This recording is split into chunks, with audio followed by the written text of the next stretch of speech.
Məktəb bazarlığına başlamısınızmı? Qiymətlər necədir? Bilirsiniz, indi mən getdim, elə axtarırdım uşaq üçün almağa. Qane eləmir.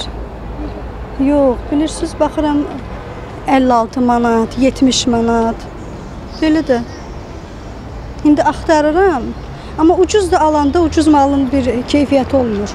Heç bir il götürmür, 2 aya, 3 aya görsən sumka xarab oldu. Yox, güzəş gedirlər. Niyə? Hər halda təzə paltarlardır. Siz yenə qanuna uyğunlaşmaq lazımdır da. İndi əlbəttə çətin ailələr də var, imkanlı ailələr də var, ancaq orta məxrəcə gəlirlər. Yəni hökumət, dövlət orta məxrəcə gəlir. Kömək eləyirlər. Məktəblərdə də kömək eləyirlər. Əgər uşağın bir evdən 2 dənə uşaq varsa, mütləq güzəş gedir məktəbdə o ailələr üçün. Almışıq, çox gözəl, qiymətli də qane eləyir. Hər il mənə elə gəlir yaxşı olur. Hər ildən yaxşı olur. Hər şey var, boldur. Münasib qiymətlərə yaxşıdır. Mağazına girim, baxım, soram da bilim də. Baxmamışım, maraqlanmıram. İmkan olsun ki, pul olsun, sonra gəlib dükana girəsin. Elə də. Yox, əslində bu məktəb ləvazimatları indiki bazar qiymətlərinə görə çox bahalıdır. Xüsusilə gündəliklərdir. Testlə bağlı olan buraxılış əlavələr var. Onlar çox bahalıdırlar.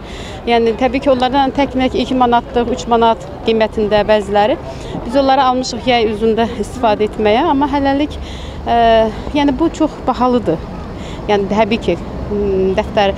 Sonra ən ağırlısı odur ki, dəftər ləvazimatları bir neçə yəni dərəcəli keyfiyyətdədirlər.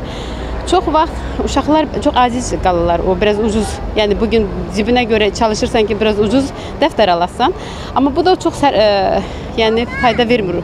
Uşaqlar yaza bilmirlər o dəftərlərdə. O da çox ağır olur. Ona görə də yəni bu da bizə biraz çox yəni zora soxur. Çətindir o da biraz. Qiymətlər yox, qane eləmir. Ancaq kitablar məktəb verir, ona görə normaldır. Yəni kompensirovat eləyir də, heç olmasa. Nələr almağı planlaşdırırsınız və nə qədər belə deyək büdcə ayırmısınız ondan ötürü? Yəni təxminən orta hesabla paltarlarla bir yerdə, əgər hesablasaq 100 manata qədər, məsələn köynək, ayaqqabı alırsansa normalda 100 manata qədər olur. Hər nəfər üçün 100 manat, 120 manat ərzində olur. Mənim evimdən 2 uşaq gedəcək məktəbə, ikisi bir sinifdə oxuyur. Minimum heç 150 hələ aşağısı 150 manat hesablayanda çatmır heç o. Çatmır. Əgər sumkanın biri düşürük almağa 70 manat, 60 manat, 56 manat. Ən aşağısı 36 manat. Elədirsə bunun iş dəftərləri var, karandaşları var, çətin. Təxminən 50 manat çıxar da yəqin. Dəftərlərlə, başqa hər şeylə. Yox, valla onu deyə bilmərəm. Artısa 35 manat bəlkə xərcimiz çıxar. Jiletdir, pencək, şalvar, hamısı bir yerdə, qalstuk. Qəşəng sərfəlidir. Kitab, dəftər, çanta? Hə, kitab, dəftər, çanta. Bu 1-ci sinifə gedir, böyük oğlum da 6-cı sinifə. Ona biraz xərcimiz çıxdı, çox pul xərclədik.